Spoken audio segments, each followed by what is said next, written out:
जय माता दी दोस्तों, कैसे हो आप सभी। उम्मीद करती हूँ आप सब बहुत ही बढ़िया होंगे दोस्तों। चलिए दोस्तों, आज हम बात करेंगे माँ शीतला के ऊपर। आज के दिन शीतला सप्तमी मनाई जा रही है और लोगों ने व्रत किया है।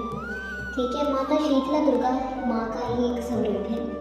वह बहुत ही पावरफुल और शक्तिशाली स्वरूप है। माना जाता है कि माँ शीतला की पूजा अर्चना करने से जीवन में शरीर जो है आपका वो सदैव निरोगी बना रहता है। दुख कष्ट कभी भी शरीर के आसपास भी नहीं पड़ता है। खासकर अगर आपको बुखार की दिक्कत है, फोड़े फिंसी खुजली आदि की किसी भी प्रकार की दिक्कत है तो आपके जीवन को निरोगी कर देती है माँ शीतला। शीतला सप्तमी हिंदू धर्म का एक बहुत महत्वपूर्ण पर्व है दोस्तों। यह तिथि देवी शीतला को समर्पित होती है, जिन्हें स्वच्छता और स्वास्थ्य की देवी के रूप में पूजा जाता है। यह त्योहार होली के बाद चैत्र माह की कृष्ण पक्ष की सप्तमी तिथि को मनाया जाता है। पंचांग के अनुसार 2025 में शीतला माता की सप्तमी जो 21 मार्च यानी कि आज ही पड़ रही है। आज के दिन ही लोगों ने व्रत किया है और जो भी साधक इस व्रत को कर रहे हैं, कठिन पालन कर रहे हैं, उनको आज के दिन व्रत के साथ साथ कथा का भी अनुसरण करना बहुत आवश्यक होता है। ऐसा माना जाता है कि अगर कथा ना सुनी जाए तो व्रत अधूरा रह जाता है और व्रत का फल पूर्णता नहीं होता है। चलिए दोस्तों, माता जी को प्रणाम करके हम उनकी कथा को सुनते हैं। एक समय की बात है, एक वृद्ध महिला और उसकी 2 बहुएं थी। वह देवी शीतला के लिए कठिन व्रत का पालन किया करती थी।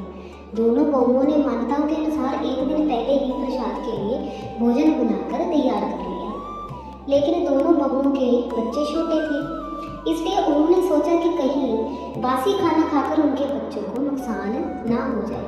इसलिए उन्होंने बच्चों के लिए ताज़ा खाना बनाकर दोबारा ही तैयार कर दिया। जब वह दोनों शीतला माता की पूजा के बाद घर वापस लौटी तो उन्होंने अपने बच्चे को मृत पाया। इस दृश्य को देखकर तो वो जोर जोर से विलाप करने लगे। तब उनकी सास ने उन्हें बताया कि ये तो शीतला माता जी का प्रकोप का प्रभाव है। ऐसे में जब तक बच्चे जीवित ना हो जाएं तब तक तुम दोनों घर वापस मत आना। दोनों बहुएं अपने मृत बच्चों को लेकर इधर उधर भटकने लगी। तभी उन्होंने एक पेड़ के नीचे 2 बहनें बैठी देखी, जिनका नाम ओरी और शीतला था। वह दोनों बहनें गंदगी और जू के कारण बहुत ही परेशान थे। उन्होंने उनकी सहायता की और उनकी सिर की गंदगी को साफ किया, जिससे शीतला और ओरी वे प्रसन्न होकर दोनों को पुत्रवती होने का आशीर्वाद दे डाला।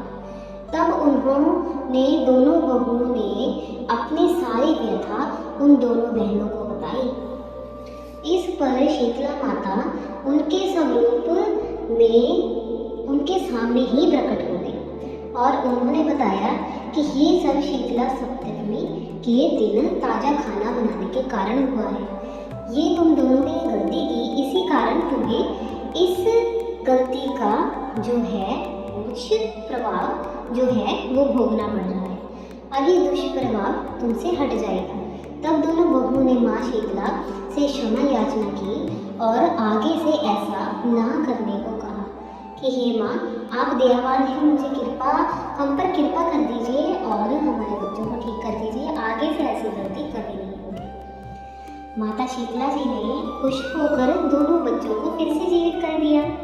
उसके बाद दोनों बहुएं बड़ी प्रसन्नता के साथ माता जी को प्रणाम करके अपने बच्चों के साथ अपने घर लौट गई।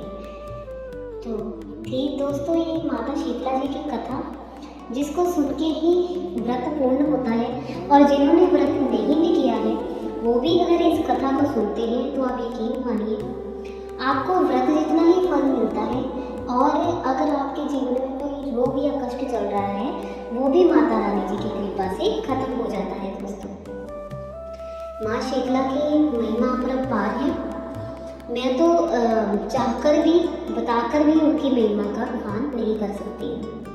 चलिए दोस्तों, माता रानी जी की कृपा आप पर सदैव और सदैव बनी रहे। जय माँ शीतला, जय माँ आदिशक्ति दुर्गा, जय माँ।